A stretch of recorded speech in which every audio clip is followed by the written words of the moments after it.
Hello, I'm Dr. Musil, and welcome to Lecture 2, Introduction to Logic. Before we dive into the lecture itself, I wanted to take a few moments and just talk about why it is we spend any time at all talking about logic when we are in an ethics course. And I mentioned in a previous video, I believe, that I actually talk about logic not only in my ethics course, but in any of my intro courses. Because I think it's that important, right? Logic. And so why is it that we're taking some time, in fact, an entire lecture, although it's a shorter lecture? Why is it that we're spending any time at all talking about logic? Well, because logic is, as we'll see on I believe the first slide, right, of the lecture itself, it's the study of arguments. And, what is philosophy? But in a general sense, right, the speculation or debate, if you will, about, all these deep-seated issues, right, where people are going to try to convince us via arguments that their position or their take on all these issues is the proper one to subscribe to, right, or to take yourself. So arguments are everywhere. The point is, arguments are everywhere in philosophy, right, and logic is the study of arguments. So if we're going to be spending some time talking about philosophy and specifically ethics, right, one of the primary branches of philosophy, then it would behoove us, since philosophy entails many arguments, it would behoove us then to become at least somewhat familiar with the nature of arguments. What does an argument look like? How do we go about figuring out if it's any good? Right? How do we determine whether, for example, Immanuel Kant is convincing in his approach to ethics, right, and suggesting that deontology is the proper moral outlook? How do we figure that out? Well, logic is going to more or less, equip us with the tools we need. At least, all we're going to do is sort of the basic stuff, right? So equip us at least an elementary level to handle those arguments that we're going to be confronted with for the rest of the course. So that's the impetus for spending a little bit of time on logic. It's going to help us throughout the remainder of the course in terms of determining what we think, right, are the better arguments that we come across. So without further ado, we'll go ahead and dive in. And again, I will try to mention as I go through, right, I have a print off of the PowerPoint lecture, and I'll try to mention as I go through when I'm going to the next page, right, if you're following along on a PowerPoint, right, when to go to the next slide. So again, we're talking about logic. What is logic? It's basically the study of arguments, right, in order to determine whether they're any good, right? We want to know not only whether there's an argument here, right, but whether, ideally, the more important thing is whether it's any good. Okay, so whenever I teach logic, I always begin by pointing out I think it's best to approach it as if it entailed a two-step process. On the one hand, we're first, right, we need to perform what I call the identification phase or step, right? We need to figure out there's a lot of verbiage here in front of us, or somebody just spewed out a lot of words in a heated back and forth. We need to figure out, okay, is there actually an argument here? Okay, and it seems pretty straightforward, but it's actually a lot more tricky than it seems. She shouldn't have done that, or somebody yells, abortion is wrong, or the death penalty is okay. It doesn't matter how expressive they are or how loud they proclaim their position. Just yelling something like that isn't an argument. As we'll see here shortly, we actually need two different things in order for there to be an argument even there, right? So we need to be able to determine if there is an argument, okay? And then not only that, as we'll see a little bit later in the lecture, we need to be able to tell what kind of argument there is. So in fact, as we'll see here, each of these two basic steps then consists of two sort of sub-steps, if you will, right? Is there an argument present? Is there even an argument here? And then what kind? Let's say, okay, yes, there is an argument. Well, then what kind? Okay. Obviously, if there is no argument, then you just skip the second step, right? So that's what I call the identification phase. Okay? Then, so we've identified, yes, we have an argument. Okay, and as we'll see here shortly, it's either going to be inductive or deductive. And so then we would need to determine that. Okay, it's an argument, and let's say it's deductive. Well, then we get into what I call the assessment phase, okay? And this is where we come in and we say, okay, well, how good is this argument? And as we'll see, this will have two steps as well. The concepts that we employ in that assessment process is going to depend on the type of argument we're dealing with, and more on that later. But as we'll see,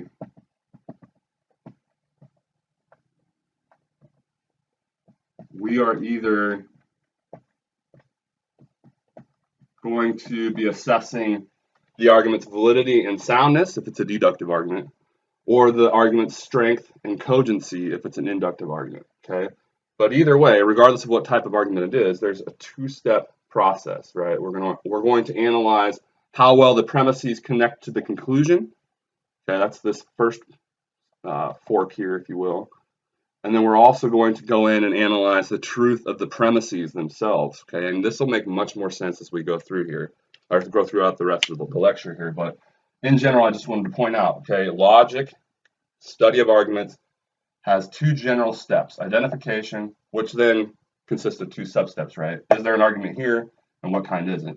And then the assessment part, okay? And as we'll go into the assessment part in much more detail when we get into deductive and inductive arguments, okay? But basically, you're going to assess how well the reasons that are given for the conclusion connect to the conclusion. That's this first part.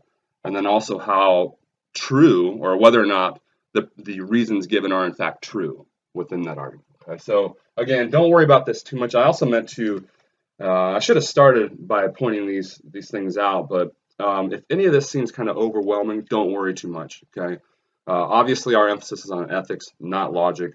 Okay? And logic can be very, very tricky for a lot of people. I always like to bring up learning foreign languages. It didn't matter. That was my weakness. It didn't matter which language it was, and I tried many of them.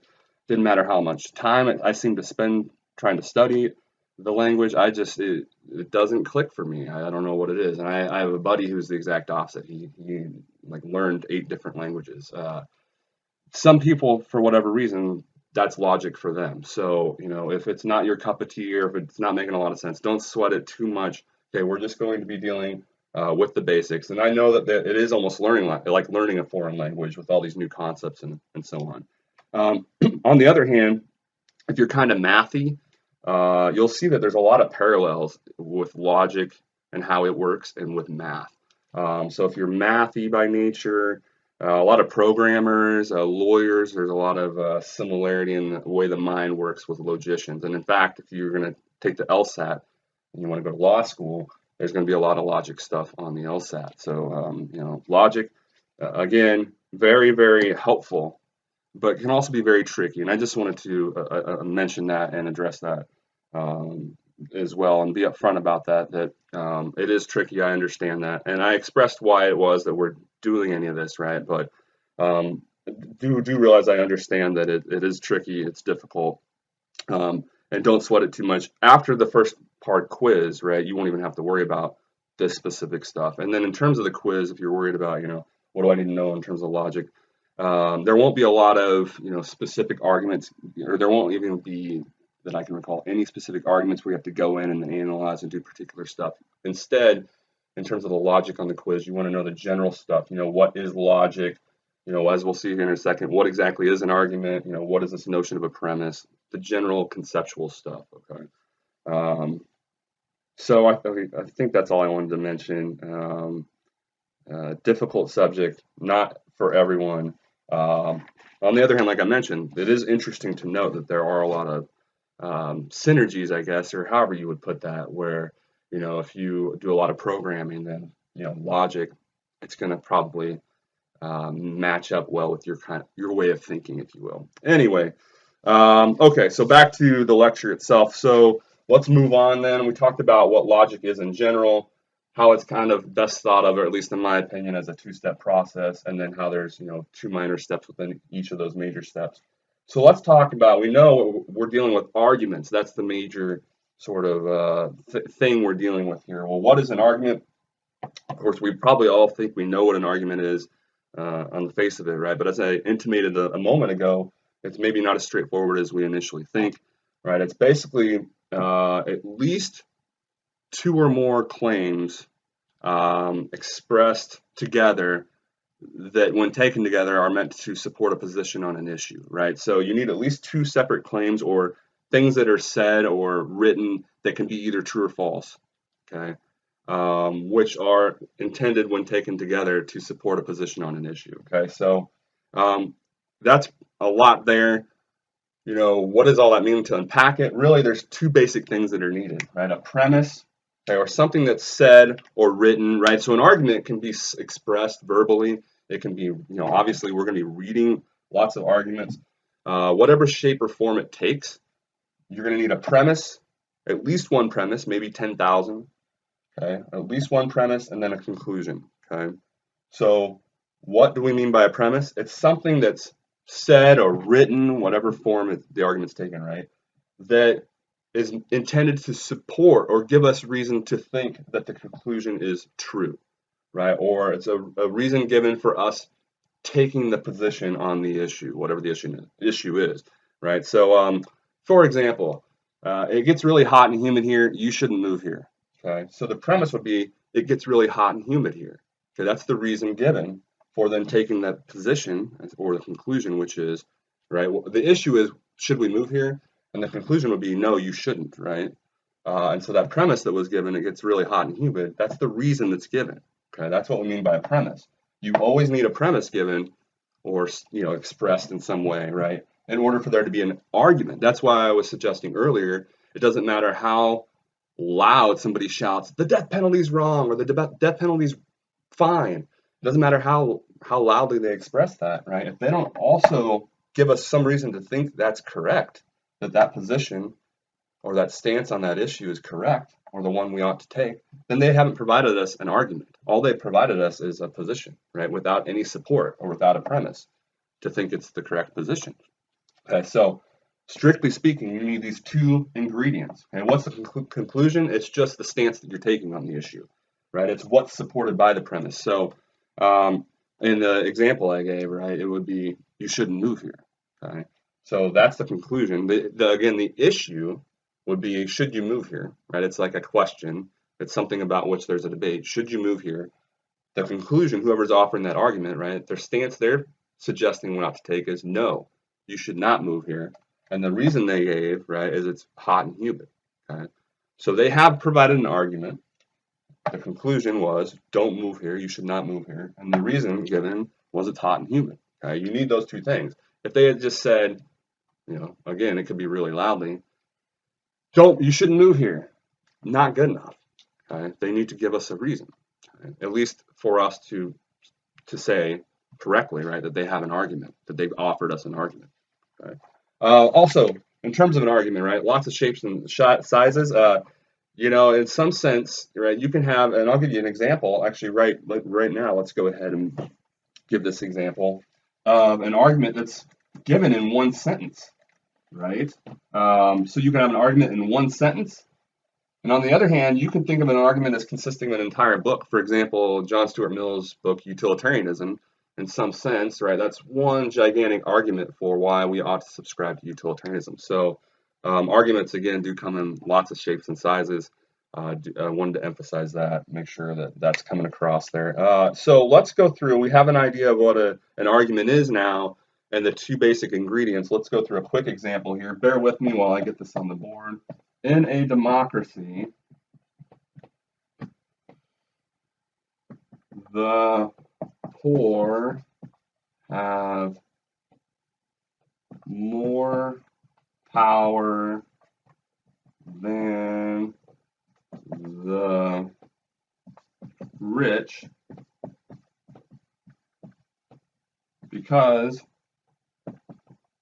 there are more of them and the will of the majority is supreme, or always wins, or something like that. Okay, so in here, and I apologize for the terrible handwriting there. Hopefully you can read that. In a democracy, the poor have more power than the rich because there are more of them and the will of the majority is supreme. Here in one sentence, we have an argument.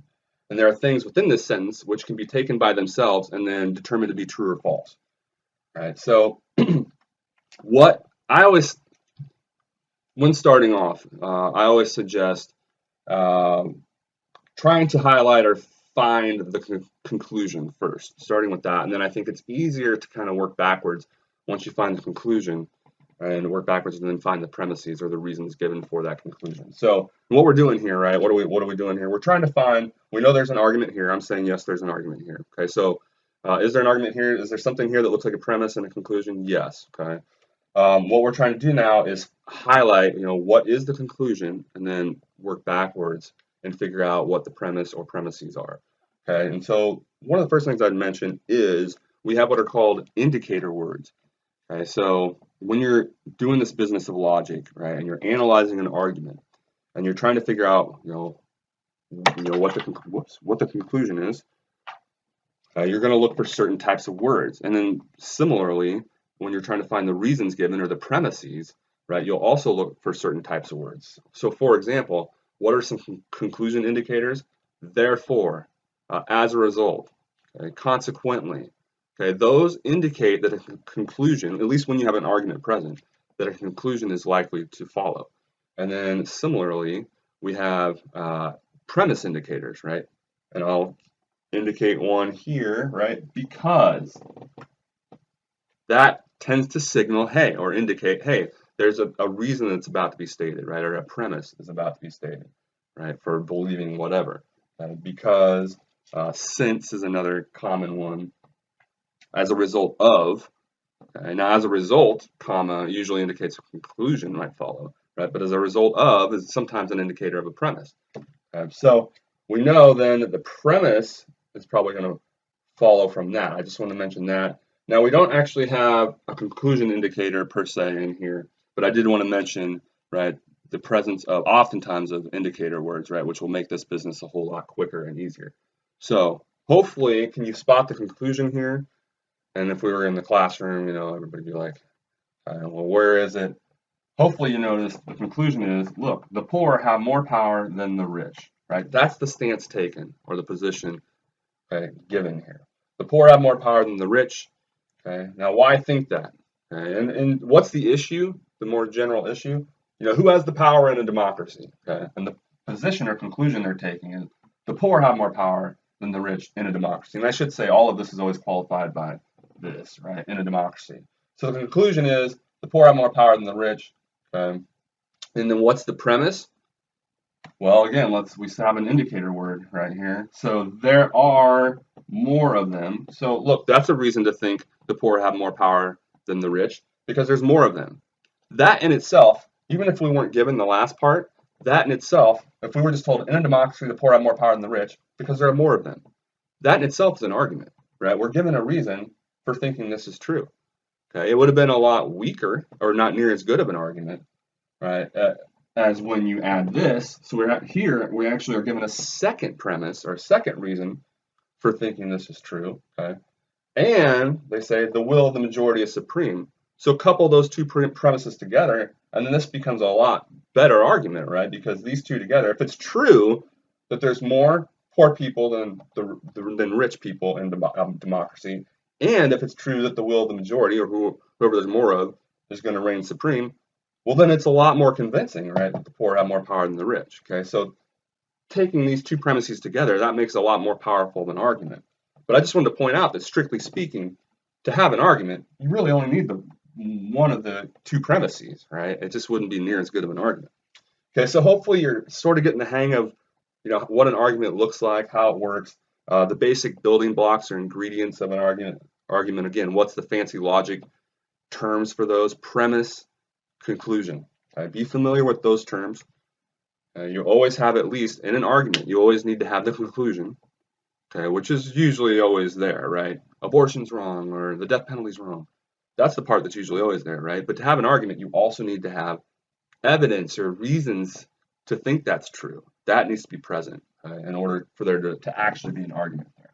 Okay, so having familiarized ourselves a little bit more with the nature of what an argument actually is, let's delve in with a little bit more detail into the different types of arguments. So we know what an argument is, right? Going back to the identification phase, is there an argument here? So we know, hopefully at this point, right, how to determine yes or no to that question, right? Is there an argument here? Yes, because there's at least one premise and a conclusion. or no, because I don't have those two basic building blocks, right? I don't either don't have a premise or I don't have a conclusion. Okay, then the second part, remember, is, well, what kind? And that's where then we'll start talking about the two basic types. And I think for the discussion that follows, maybe I want to do it this way. Let's go like this. So we'll be talking about deductive and inductive. Okay, those are the two basic types. And as we'll see, the difference between the two is actually very, very minimal. And interestingly, one word, right, can make all the difference between whether the argument ought to be taken as inductive or deductive. And if you change that one word, it could make the argument could change from being inductive to deductive or vice versa. And then related to that very point, we'll have also indicator words, just like we had indicator words for conclusions and premises. We'll have indicator words that'll help tell us whether or not the argument's deductive or inductive in nature. So two basic types of arguments. Okay, we're going to start our discussion by talking about deductive arguments. Okay? So we know what an argument is in general. What makes an argument deductive rather than inductive? So all arguments, okay, fall under one of these two categories. All arguments are either deductive or inductive. Okay? And determining which it is, a lot of times will come down to you analyzing the context that you're given. Okay? What it really comes down to, in some sense, is the intent of the person giving the argument. Okay? So in a general sense, I'm going to try to differentiate the two here at the outset before we dive in. Right? What it comes down to is, does the person offering the argument think they have proved the conclusion, right? So given their reasons, they think it's impossible for the conclusion not to be the case, right? They think they've definitively proven the conclusion to be true. Then they've offered a deductive argument. If, on the other hand, they think, hey, given these reasons, this conclusion is a lot more likely to be the case, but not necessarily going to be the case, right? They wouldn't bet the farm, as I like to say. They wouldn't bet the farm that the conclusion is going to be the case. Then that would be inductive, right? So it all boils down to, do they think that their argument, right, the premises they've given, necessitate that the conclusion is true, or do they think that the premises have supported the conclusion, right? Is there that element of necessity? The conclusion has to be the case. I will bet my life the conclusion is true. Or do they just think that they've supported the conclusion, right? They still think that the conclusion is probably going to be the case, right? But the difference is they're not going to bet their life, right? They still recognize, well, it's a lot more likely, but not necessarily going to be the case. Okay. Hopefully, as we go through each of these in more detail now, that'll make a little bit more sense too. Okay. So going back to the deductive arguments, how do we know there's an argument here? How do we figure out if it's deductive? Well, we ask ourselves, does this person who's offering this argument, they might be wrong too, right? They haven't definitively proven that the conclusion is true, right? But is that what they think they're doing? Do they think that given their argument that the conclusion they're offering has to be true? Then they've offered a deductive argument, okay? So the conclusions have to necessarily follow given the premises, right? The person thinks that. Okay, so then if we have a deductive argument, okay, and we've correctly identified it as deductive, then we want to speak to it, how to assess it, right? So that goes into the second, the phases, right, of logic, right? So we've identified, hey, it's an argument and it's deductive because the person seems to think that the conclusion has to be the case, right? There's no avoiding it. It will necessarily be the case. Okay, so then how do we then assess it? Part two, right? We'll always use, again, two sub-steps, right? Two assessment terms, okay? We'll always employ two assessment terms. Which two terms you use depends on whether it's a deductive argument or an inductive argument, okay? Don't conflate the two. Don't use validity and soundness when assessing an inductive argument. These two concepts only apply to a deductive argument. So we know we have an argument, we know it's a deductive argument. So then we want to determine whether it's any good, right? So, by the way, I mentioned earlier there's this similarity between logic and math. Well, even the way a lot of logic is done, right, it's presented almost like a math problem, right? So, for example, right? If we were to try to isolate an argument here, like so that one before, right? The how was it worded? In a democracy, the poor have more power than the rich, blah, blah, blah, blah, right? We could have broken it down like this, okay? And, you know, the poor have more power than the rich would be the conclusion, and we would put the two premises here, okay? And so what I'm saying here is when you're assessing validity, what you're doing is you're asking whatever reasons are given, right? If we assume that they are true, right? We don't care if they actually are true, and they can be really weird, right? Really obviously false premises, okay? But for the sake of assessing the validity of a deductive argument, we assume the premises are true, and then we say, if we assume those premises are true, does the conclusion have to be true? Okay? If the answer is yes, right, assuming the premises are true, then the conclusion has to be true, then that's a valid deductive argument, okay? If it's possible to assume that the premises are true and the conclusion can still be false, right? So these premises don't actually, their truth doesn't necessitate the truth of the conclusion, then it's invalid. Okay, every deductive argument it's an on-off, right? It's either valid or it's invalid.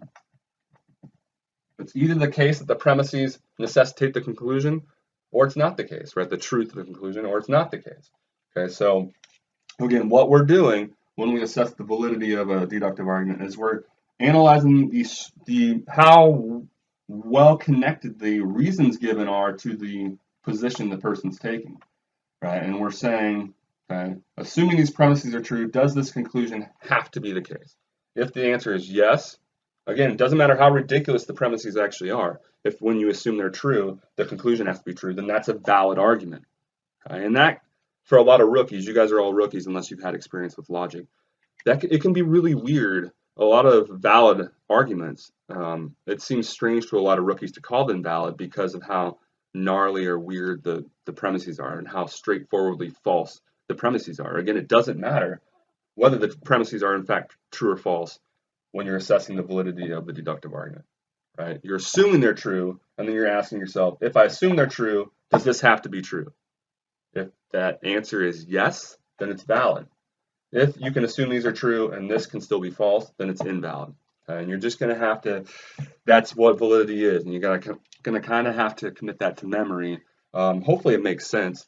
Now the soundness, okay, so that's step one, okay, when you're analyzing a deductive argument, right? You're asking yourself, okay, how well do these reasons the person's given actually connect to the conclusion? Okay, how well do they actually support the conclusion? Remember, with the deductive argument, the person giving the deductive argument thinks the conclusion has to be true, right? That's the very nature of a deductive argument. So, right, it makes sense to say it's an invalid argument if when we assume the premises are true, the conclusion can still be false, right? Well, that seems invalid, even on the face of things, right? So that's why we say it's invalid. Again, it's valid if assuming these are true, this has to be true, and then it would be valid. So soundness, this is why I have a lot of corny ways of expressing things, but I like to say it's like going above and beyond the call of validity, right? Because it has two boxes you have to check off in order to call the deductive argument sound. So again, every deductive argument, every one of them, is either going to be sound or unsound, or you could say not sound. Okay, one or the other. It's a light switch. It's either on or off. It's either sound or unsound. Okay, well, what makes the deductive argument sound? Two things have to be the case. Okay, one, it has to be valid. Okay, that's why I said above and beyond the call of validity, because at the very least, it has to be valid. So if you know the deductive argument's invalid, you can assume the premises are true and the conclusion can still be false, then you automatically know it's unsound. Okay, because for the deductive argument to be sound, it needs to be valid and something else, right? So if it's not valid, you automatically know it's unsound. All invalid deductive arguments are unsound. Okay, commit to memory. And so again, it has to be valid. So assuming the premises are true, the conclusion will have to be true, right? And then, see, this is where we're interested in the truth of the actual premises, right? This is where we go in. Okay, the second part is all premises, all, that's important too, must be true. Okay, all it takes is one.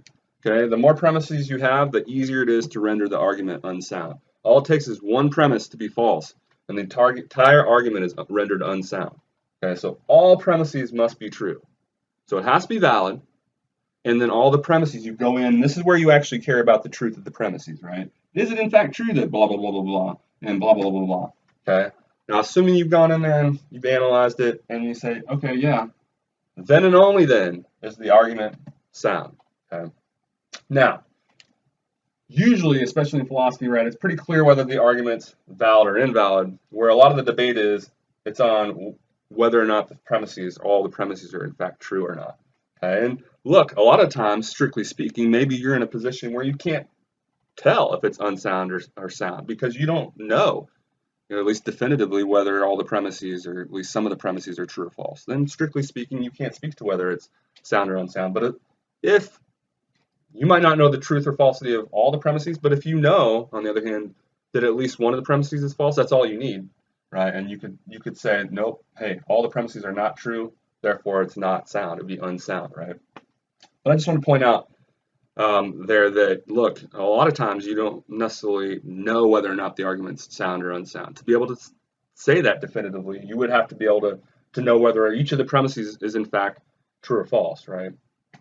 To be able to say, yes, it's sound, you need to be able to say that all these premises are in fact true, right? Now, what's interesting about a sound deductive argument, what should you be telling yourself? You ought to be betting the farm on the conclusion of a sound argument, a sound deductive argument. Why? Because what you've said is, hey, it's valid. If I assume the premises are all true, right, then the conclusion has to be true. And then you've also said, right, because you said it's sound, that all the premises are in fact true. Well, then the conclusion has to be true, right, because you said it was valid. If the premises are true, the conclusion has to be true. And then by saying that it's sound, you've said all the premises are true. Well, then the conclusion also has to be true. Okay, you bet the farm on the conclusion of a sound deductive argument. Okay, so hopefully that's starting to make a little bit of sense. I've given you a few of the arguments to kind of work through at the end. Instead of the typical reflection time questions at the end of the lecture, I've given some arguments for you to work through. And we'll go through here, one here in a second. I'm not actually, I don't think, going to write up all this example argument that I've given, that I'll read it. And hopefully maybe you're following along as well, because I want to leave this up here so that we can keep that contrast between inductive and deductive visible here. But so again, we know what an argument is. We know how to identify it as a deductive argument. Okay, and then we've talked about, right, the assessment terms. Okay, validity and soundness. Again, you're only employing those when you have a deductive argument. Okay. So let's go through real quick that example before we turn our attention to inductive arguments. Go through our example of a deductive argument. Maybe I'll just hold this up here actually. So it reads, I don't know if I can read this backwards. All persons who eat a pound of arsenic will die within 24 hours. Premise 1. Michael Vick's, you're not supposed to see this yet. Michael Vick's great uncle ate a pound of arsenic at 11 o'clock last night. So the conclusion is Michael Vick's great uncle will be dead by 11 p.m. tonight. Okay. So again, premise, all persons who eat a pound of arsenic will die within 24 hours. Okay. Premise 2, Michael Vick's great uncle, poor Michael Vick's great uncle. Been using the same example for like 15 years. I don't even know if he has a great uncle that's still alive, but Michael Vick's great uncle, at least according to this argument, ate a pound of arsenic at 11 o'clock last night. Okay. Now, is this deductive argument valid or invalid? Is it true, given those premises, that conclusion will follow? Michael Vick's great uncle will be dead by 11 o'clock tonight. So if we assume those premises are true, remember what we're asking ourselves when we assess the validity of a deductive argument. Assuming those premises are true, does the conclusion then have to be true? So if we assume these premises are true, then yes, the conclusion would be true, right? It would seem like the conclusion would have to be true. Now, this is where it gets a little weird, right? Because Michael Vick's great uncle didn't eat a pound of arsenic at 11 o'clock last night, at least not to my knowledge, right? So while the argument's valid, okay, assuming those premises are true, that conclusion would have to be true. In fact, at least one, and I'm assuming the first premise is probably true, all persons who eat a pound of arsenic will die within 24 hours. Okay, but at least one of the premises was in fact not true, right? The second one, Michael Vick's great uncle ate a pound of arsenic at 11 o'clock last night. That's not true. And remember, all you need is for one of the premises to be false. Okay, so then that renders the whole argument unsound. So even though this was a valid deductive argument, and even though the first premise, at least seemingly, is true, okay, the second premise is false, rendering the entire deductive argument unsound. Okay? So hopefully that helps kind of work through an argument like that. Let's go ahead and turn our attention to an inductive argument. Okay? Here, again, the only difference, right, is whether or not the person that's offering the argument thinks the conclusion has to be the case. Okay? And I meant to point out, go back to this deductive argument. Notice the indicator word, all. That does not allow for exceptions. Okay? So we have indicator words. I mentioned that before. All, none. That also doesn't allow for an exception, right? Kind of the opposite way. 100%, 0%, right?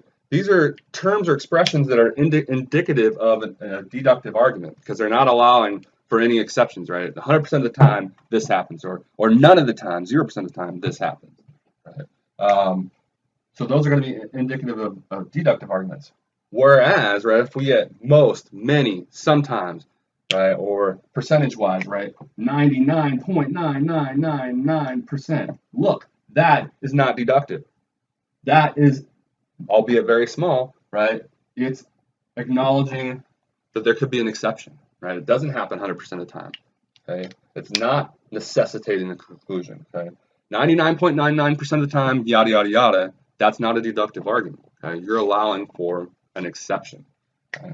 Or, 1%, that's still inductive, right? It's not deductive. Okay, deductive arguments, all, none, 100% of the time, none of the time, okay? They're not allowing for any exceptions. And then conversely, when you have an inductive argument, you're going to see most of the time, a lot of the time, you're not going to see these all-inclusive expressions. So going back, I think I mentioned this earlier, this term right here, all, makes all the difference here. If we were to change that to most or many, or however it would correctly read here, that would change the entire argument from deductive to inductive, right? Because it's now allowing for an exception. And I mentioned earlier that, hey, a lot of times, the fact of the matter is, the person's not necessarily in front of you, right? When we're reading John Stuart Mill, we can't say, hey, dude, did you mean for this to absolutely follow, right, your conclusion, or did you just mean that it would probably be the case? No, we can't ask him, right? So you're going to have to do the best you can and just work with the context, okay? And I would say most of the time it's pretty clear, whether the person thought, the conclusion has to be the case given what they're saying, or whether they think they're just supporting it. But it can be tricky sometimes, and I just wanted to point that out, that you have to go on context a lot of the times. Okay, so all men are mortal. Socrates is a man. Socrates is mortal. Classic example of a deductive argument. Okay, those premises, the person's going to bet the farm. They're going to bet their life that, assuming those premises are true, all men are mortal. Socrates is a man. They're going to bet their life, bet the farm that Socrates is mortal, right? Given how the structure of the argument. Okay, and again, all men are mortal, right? The way that is expressed, it's not allowing for exceptions, right? The conclusion is going to have to be the case. Versus, take something said that's like this. There's a strong south wind today. It's probably going to rain tomorrow. Somebody that says something like that. And I know nothing about farming or, statistical correlations between, wind strength and precipitation. But, let's say that, a farmer told us that. He's not going to bet the farm that it's going to rain tomorrow. Okay? Even though there's a strong likelihood, given his experience and statistical correlation, a lot of times in the past, when there's a strong south wind, there's rain tomorrow, right? But even given that strong argument, right, it's still only inductive. He realizes that, hey, it might not still rain tomorrow, right? Even though it's oftentimes happened in the past, right? 95% of the time when there's a wind from the south at 20 miles per hour or more, right, it rains the next day. There's still that 5% or 10% or whatever of the time when it doesn't. Okay, so that's an example. Hopefully you're starting to kind of sense the difference here. That's an example of what we call an inductive argument, right? They're not going to bet the farm that the conclusion has to be the case, even though it's very likely. And in fact, I guess, depending on how strong the inductive argument is, maybe they would bet the farm, right? I mean, it might still be a good bet. But the point is, they know that the conclusion doesn't have to be the case. It's not a 100% bet, let's put it that way, right? Okay, so that's really the difference, the defining feature. So the conclusion in an inductive argument is thought to be the case, but not necessarily, right? So the conclusion is thought to be supported by the premises, but not necessarily proven, right? But not proven. Again, look, the person offering the inductive argument thinks they're, supporting the conclusion, usually thinks they're giving a good argument, right? That we should believe the conclusion is going to be the case. But again, they don't think that it's absolutely has to be the case, even given their strong reason. Okay, that's the defining difference. Okay, and then so when we're assessing it, right? So we know argument here, and now we know with this example for let's say it's inductive, right? We know it's an argument and it's inductive. Well, now we need to say something about its assessment, right? Whether or not it's any good, in other words. And so again, that's a two-step process, but this time we're using. I literally erased that and put the exact same thing there. Go figure. We're using different conceptual terms though, right? Here we're using strength, and then we're using the term cogency. Again, these two are the conceptual terms, assessment terms you would use when assessing an inductive argument. Don't use these when talking about deductive arguments. It doesn't make sense to say there's a strong deductive argument or a cogent deductive argument. Same thing, right? Don't say that you have a valid inductive argument. Don't conflate these, okay? But having said that, what you're doing is very, very similar. Okay, so what are we doing when we analyze? Let's erase this for the time being over here. What are we doing when we ask ourselves about the strength of an inductive argument? Well, again, we have an argument here. Let's just say, again, that there's two premises. We want to know, just like we did with the validity of a deductive argument, we're asking ourselves the same thing when we're assessing the strength of an inductive argument. We want to know how well these connect to the conclusion. Okay? And an inductive argument then we will say is either strong or it's weak, or you might say not strong or something like that. Strong or not strong, strong or weak. Okay? It's one or the other. Okay? So how do you do that? How do you determine whether this is strong or weak? You ask yourself, if I assume these premises are true, these reasons given are true. Again, you don't actually care at this point whether the reasons or premises really are true. Assuming they're true, does this conclusion, right? Does it have to be true? That would be a deductive argument, right? But is it much more likely to be true? Assuming these premises are true, does that make the conclusion much more likely to be true? If that's the case, then you would say strong inductive argument. Okay.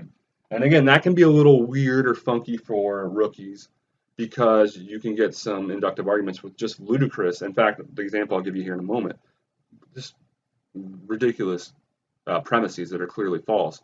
But it can still be a strong argument from a logician's perspective, right? Because when you're analyzing the strength of an inductive argument, you don't care about whether the premises are actually true. You're analyzing the connection between those premises, right? Provided they were true, how well would they support the conclusion?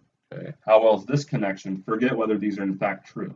Okay, so if when we assume these are true, this is much more likely to be true, then it's strong. If when we assume the premises are true, the conclusion doesn't seem that much more likely to be true, then it would be weak. Okay. Now, for the conclusion to be cogent, again, very similar to what we did when assessing the soundness of a deductive argument. We have two check boxes.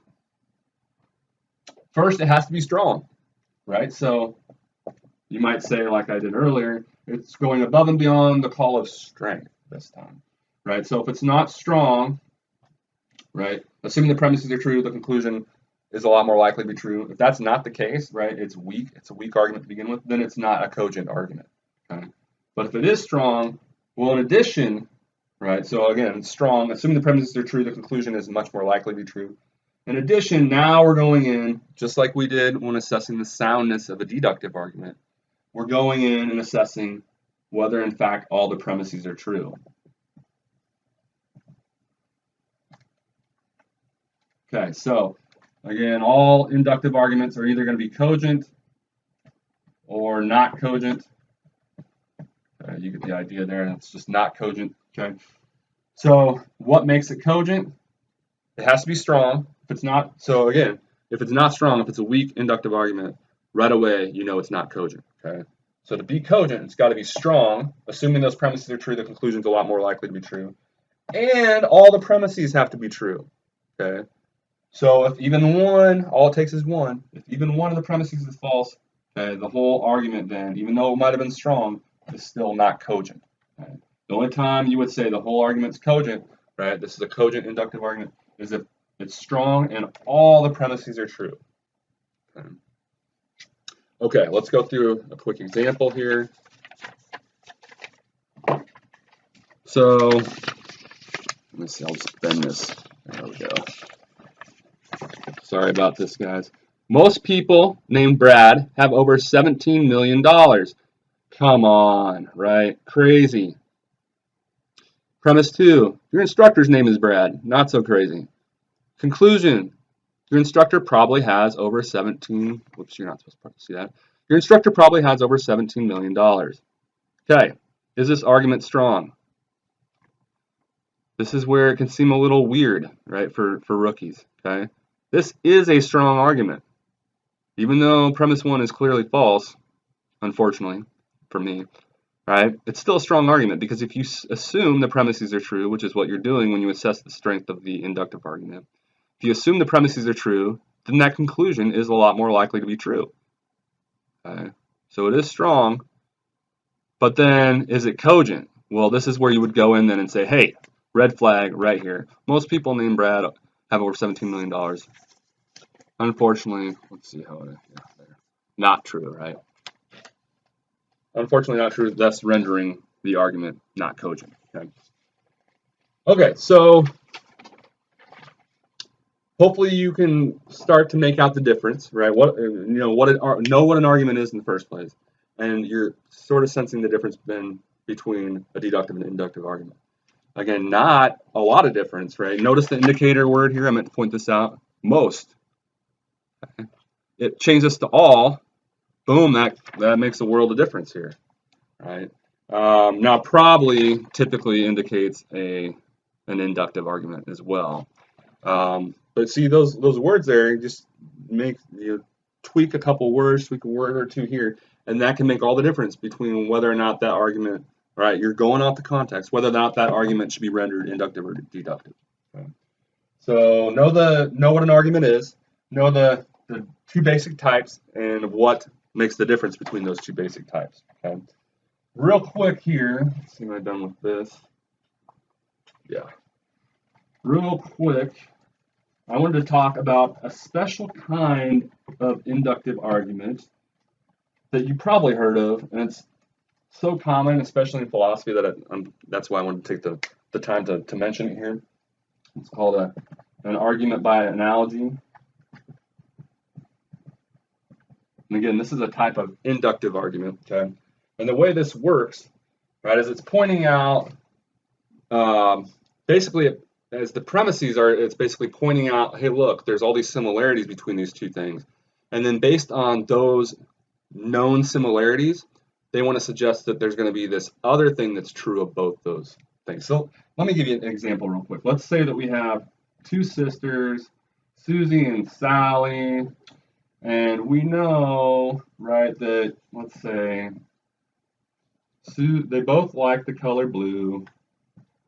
They both like scary movies. They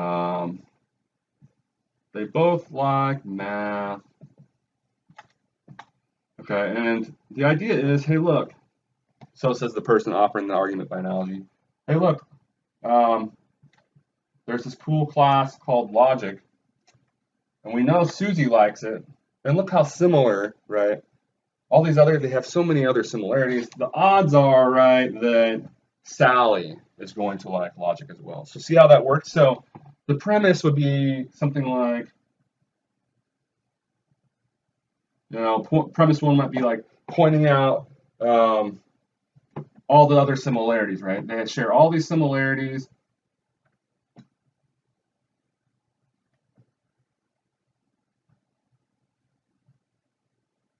So this is supposed to say something like share these similarities, right?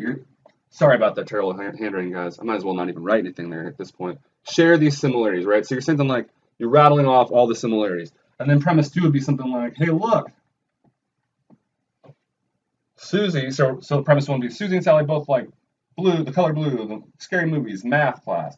And then premise 2 would be, hey, look, Susie also likes, we know Susie likes logic.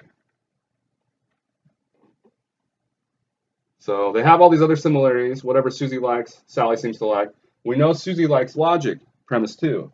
So the conclusion then is the person offering this, right, wants you to suggest, right, wants to suggest, hey, it's probably the case that Sally likes logic. Okay. So premise 1, look at all these similarities. Premise 2, we know Susie likes logic, and based on those, right, all those known similarities and the fact that Susie also likes logic, they want us to conclude, hey, it's probably going to be a good idea, or a good likelihood, I should say, that Sally's also going to like logic. Okay, now they're not going to bet the farm necessarily, right? Depends on, I guess, how many similarities are known. But you know, the idea is, hey, it's pretty strong chance, okay, that that's going to be the case. Now, these are notorious, right? They're very common for a reason because, you know, I don't want to say they're wishy-washy, but I mean, you could rattle off 9 million similarities, but how relevant to this feature, right, are they? So there's a lot of different ways to attack the analogy, right, to render somebody's argument by analogy, you know, no good from a logical perspective, right? You could say, well, look, none of the similarities you rattled off have anything to do with this other particular feature that you're trying to suggest is similar, right, between the two. Or you might point out a contrary analog, and this is where it gets kind of interesting, right? So what we call, again, a contrary analog. So let's say there's Samantha. So a contrary analog is one for whom, or it would be, right, an example of someone or something for whom all these are also true, but then we know that this is not true, right? So obviously the more contrary analogs that someone could provide, the less convincing the argument by analogy is, right? Because you're saying, hey, look, it doesn't matter that we have all these similarities. We have examples, right, that the person still won't like this, okay, even though this person does. Okay? So contrary analogs then are produced by the person that's trying to undermine the argument by analogy. And so there's a lot of different ways, right? Again, you can point out that none of the similarities rattled off are at all relevant. You can point out contrary analogs. Okay, but again, just be familiar with the idea of an argument by analogy. You probably heard of that expression, or argument from analogy. You're just pointing out that, you know, certain similarities make then this other thing that we know is true of one person, for example, that it's going to probably be likely then that it's true of the second person, for example. Okay, and I meant to mention there's one super famous, and maybe even, you know, a lot of you guys have heard of it, argument by analogy that was put forth by William Paley. When was this? Back at the end of the 18th century. Very, very famous, especially in philosophical circles, obviously, but, you know, even outside of philosophical circles, for the existence of God. So, you know, it's this the famous watch analogy, right? So he says the complex functionality of a watch, right, suggests that it must have had an intelligent designer, right? Because a watch doesn't just come like that, right? It has to be intelligently created, right? So there's this intelligence or complex functionality in the watch, right? Then that suggests, again, that there must have been an intelligent designer that created it. And so then premise 2 is, hey, look, the universe is similarly complex. And so what's Paley want us to conclude? Well, then it must have also had an intelligent designer. And of course, I'm simplifying that to a great extent, right? And it's much more you know, nuanced than that, but that's the general gist of the argument. And so I just wanted to give you, you know, a real life argument by analogy, you know, the one that's been offered, a famous one in the history of philosophy, at least.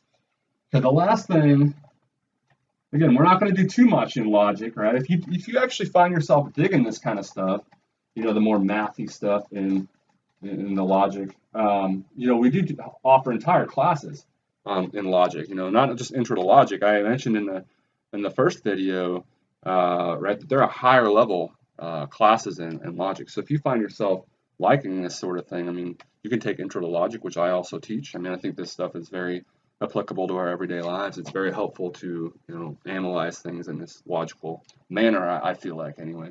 But if you feel like you like it, it's always the other intro to logic class, and you know, higher level logic classes as well, where you go really in depth and, you know, start doing like symbolic logic and seeing all these funky letters and so on. And it really does look like math at that point. Yeah, you see these symbolic letters and numbers and all kinds of weird stuff at that point. But I just wanted to point out, yeah, that you know, logic is something that you can spend a lot more time on. But we're just dabbling with the basics. And so we're not going to spend really any more time on anything other than I wanted to point out what are called fallacies.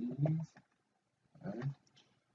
And these are basically, you know, you probably have a general sense of what a fallacy is coming into the course, right? It's basically a mistaken reasoning. So when you're dealing with arguments, you know, obviously if you find a fallacy within the argument, that's going to flag, it's going to be a bad thing, right? Typically fallacies are unintentional, but not always, especially in political season. Man, if you watch the commercials, they've gotten really bad, in my opinion, right? I can't stand how, you know, personal they've gotten. But on the flip side, it's really fun to teach logic, and especially fallacies during the political season, because you can see all sorts of, for example, ad hominem fallacies, you know, come up in these advertisements, and in the debates as well. When they're debating with one another, the fallacies are plentiful, and not always. I would suggest some of the things going on are not always unintentional either. But what is a fallacy again? It's typically a mistake, right? It's a mistake in reasoning, okay, where you're not doing, at least from a logical perspective, what's proper, okay? So there's some sort of mistake going on. When an argument's involved, it's typically going to flag it as being a bad argument, okay? So there are literally hundreds, if not thousands, of different types of fallacies, to the point where it's aggravating because different logicians will reference, you know, the same fallacy by different terms. There's so many, in fact, that the logic textbook from which I teach, the inside cover has a top 10. There's so many that there's a top 10, you know, the most common fallacies. We're just going to go through what I would say are the 3 of the most common types of fallacies, especially in philosophy when you're reading through, you know, a lot of these texts that you will be reading for the rest of the semester, some of the things you might come across. So know what a fallacy is in general, and then we'll just go through a few of the different types. So we have what are called ad hominem fallacies. This is a Latin term that literally translates as attacking the man. So the way this works, right, instead of criticizing or critiquing, you know, the argument given, the person instead attacks the character of the person giving the argument. And from a logical perspective, that's no good, because what we're concerned with is the merit of the arguments, not the person or character delivering the argument. So don't listen to what Joe Blow has to say about the death penalty. He's an alcoholic father. Hey, it's not good to be an alcoholic father. Those are definitely character flaws. But that's a mistake to suggest, you know, that his character flaws, Joe Blow's character flaws, have anything to do with the merits of his arguments against the death penalty. He might have terrible character flaws. He might, in fact, be a horrific alcoholic father, but he might have written, nonetheless, some of the most outstanding arguments in defense of the death penalty or against the death penalty we've ever seen, right? So from a logician's perspective, right, you kind of are cold and calculating, right? You remove yourself from considerations of feelings and character, right? That, you know, whether or not he's an alcoholic father does not give you any license to dismiss what he says from a logical perspective. You still have to analyze the merit of the arguments themselves, in and of themselves, okay, for what they are. And to do otherwise is to commit the fallacy of an ad hominem, right? You're attacking the person instead of the actual argument. Okay, another example would be a straw man fallacy. You might have heard of this. You probably heard of maybe even this one. That's an ad hominem. You hear that a lot. Well, maybe now it makes a little more sense. So what's a straw man? What this is, right, is it's a mistake in the sense that the person committing the mistake misrepresents the actual argument put forth by someone else. So it's a straw man in the sense it's not the real thing, right? And they typically, and again, sometimes this is intentional, right? They do it in extreme fashion because it's a lot easier to knock it down then, right? So let me give you an example. Don't vote for Joe Blow. He's for legalizing everything. If we didn't know any better, and that's all we knew about Joe Blow, his platform, because he's running for whatever position, right? And we're voters. If we didn't know any better, and that's all we heard, legalizing everything, anarchy, well, lo and behold, come to find out, Joe Blow's actual position was just for legalizing marijuana or prostitution or gambling, right? It wasn't for legalizing everything or letting everything go. It was just for, you know, permitting a few things. That's a lot different, right? And so it would have been a straw man, right? When the person suggesting that Joe Blow was actually for legalizing everything, no, that's a misrepresentation of Joe Blow's actual position. If in fact what he was really for was legalizing marijuana or just legalizing gambling or something like that. Okay, that's a straw man fallacy. And again, probably a term you've heard of before. Maybe makes a little bit more sense now. And then finally, we have what is called a false dilemma.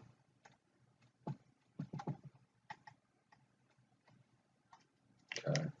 And the way this works is it's a mistake in the sense that the person committing the mistake suggests that there are only two options, right? Hence dilemma, right? That there are only two options when in fact there are 3 or 4 or 7 or 19,000, right? The point is that they're not acknowledging at least one or more other perfectly viable options. So it's a false dilemma. They're suggesting there's only these two options when in reality or when in fact there is at least one other one. Okay, so look, either we keep the status quo or we legalize everything. Well, that's a false dilemma, right? I mean, why not just legalize gambling or legalize prostitution or legalize marijuana? Those 3 things, for example. We don't have to legalize everything, right? There's all kinds of intermediate options, and to suggest otherwise, right? To suggest that there's only these 2 extreme, positions, right? Either keep the status quo or legalize everything. That's obviously a mistake, right? That's a false dilemma. Okay, so just a few examples of what I would say are some of the more common fallacies. No doubt you probably maybe even heard of all 3 of these.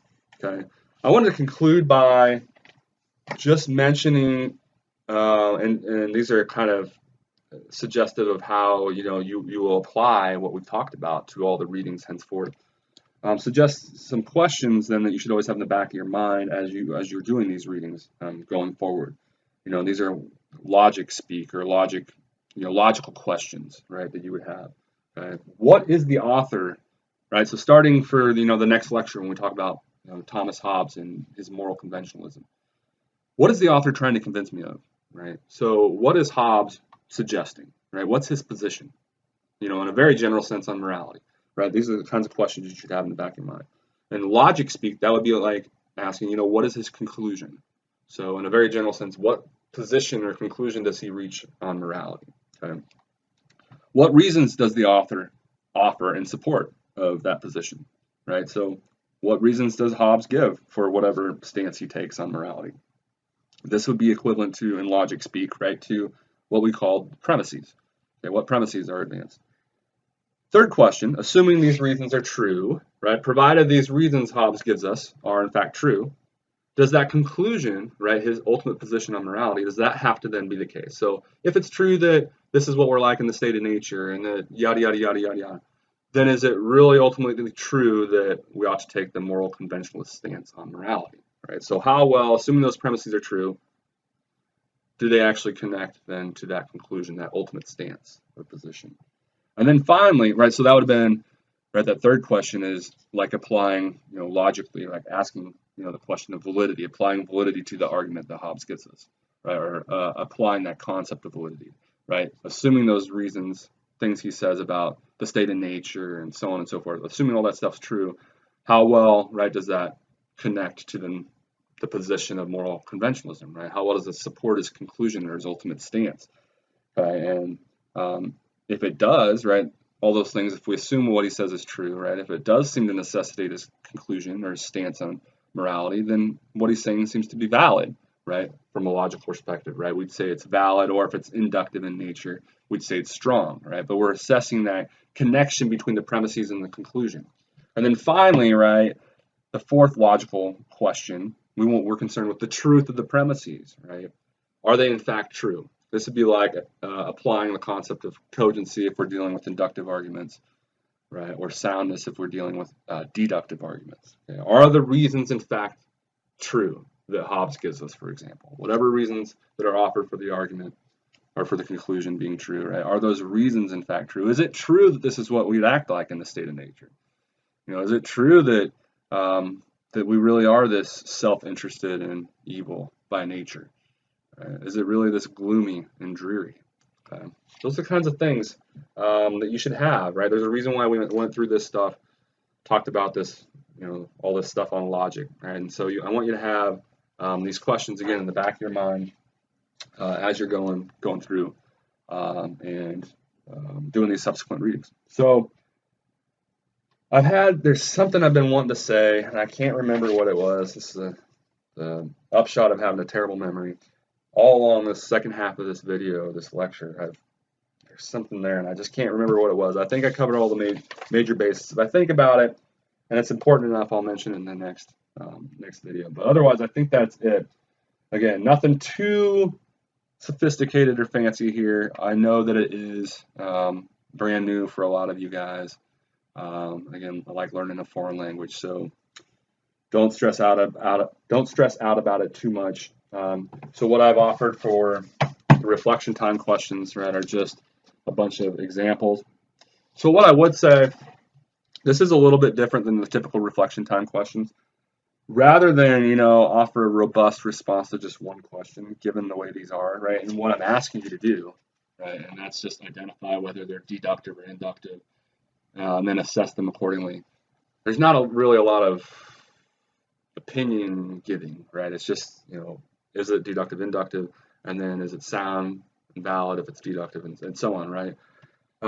Since there's not a lot of writing here, I think, instead what you can do is just answer all four of them and just, straightforward. You don't have to give a, reasoned explanation as to why you think it's valid. It's valid because the reasons necessitate, right? The premises necessitate the conclusion. There's nothing to explain there. So this is the one, what I'm getting at is this is the one exception. You don't have to, pick one question and give a robust response to it like you normally would, right? Go ahead and go through all four of them.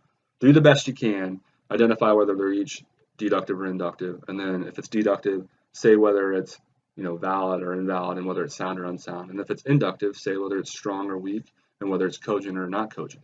Right?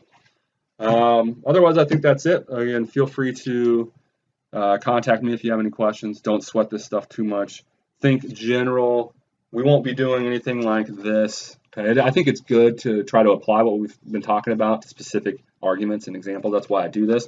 But on the quiz, you won't have to do anything specific arguments like this. Instead, it'll be the general concepts. What is validity, that sort of thing. Okay? Otherwise, moving forward, right, the next lecture we'll actually dive into our first theory. Okay, you'll have your first substantial reading, Thomas Hobbes, an older kind of. I always suggest it's sort of easier, but then I learned my lesson. Right, I say always. I used to do that, but then I learned my lesson because I talk about how it's going to get much more dense and difficult as we progress throughout the course. And I think that's true, but on the other hand, I don't mean to diminish the difficulty of Hobbes. What I'm getting at here is that it's written in Old English and it can be very tricky. So I do realize that. And I will say, you might have to spend a couple times reading through some of these long sentences, long paragraphs. But I do think that what he's saying underneath it is pretty straightforward. And I think it might be one of the more helpful lectures in the sense that I kind of, unpack a lot of those trickier sentences and what should be said in a lot clearer way, I think. Because underneath it, I think, like I said, it's actually pretty straightforward what he's saying. Now, whether or not what he's saying is true, right, and whether or not we ought to be subscribing to what he's saying, well, that's up to you to decide, right? And now, hopefully, you feel like you're better equipped with some logical tools. So that's it. Look forward to the next lecture. Thanks.